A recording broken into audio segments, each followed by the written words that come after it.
اول مره هتكلم عن النصر وهو متعادل او خسران، وهكون متعاطف مع لويس كاسترو. لويس كاسترو النهارده انا متعاطف معاه لانه عمل كل حاجه ممكن يقدر عليها، وصل الفريق لمرمى الخصم مليون الف مره طول المباراه، فهيعمل ايه اكتر من كده؟ هينزل يحط اهداف بنفسه؟ مستحيل طبعا. عمل لك تغييراتك كلها هجوميه، انت الشوط الثاني استحواذ تقريبا 85%، عايز اكتر من كده؟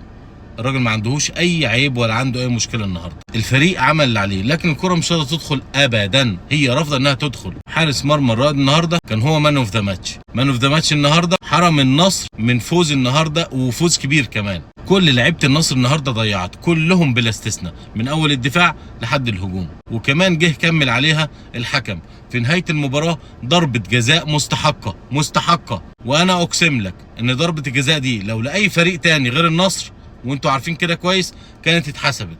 لكن حكم المباراه من البدايه وهو مش عايز يحسب ضربه الجزاء، حتى لما حكم الفار استدعاه راح كده تقضيه واجب، اللي هو راح يبص وراح لافف على طول. يا عم طب اديها حقها، بص على الكوره، ركز شويه، راجع شوف اللعبه. لا مفيش، هو رايح واخد القرار انها مش ضربه جزاء. فانا مش عارف احنا هنبداها من بدايه الموسم بالشكل ده؟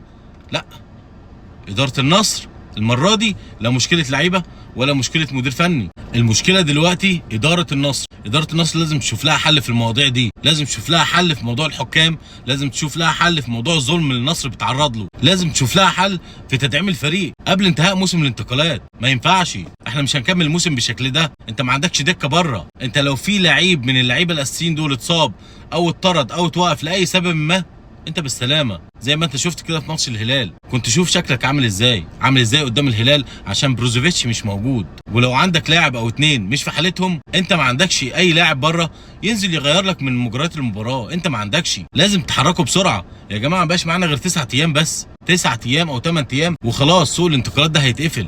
انت لحد دلوقتي ما عملتش غير صفقه واحده بس، هو حارس المرمى. فالمسؤوليه دلوقتي على اداره النصر. اداره النصر لو عايزه فعلا تاخد بطولات السنه دي وتعمل موسم كويس، لازم تتحرك خلال 8 ايام دول وتفاجئنا بصفقتين 3 على الاقل.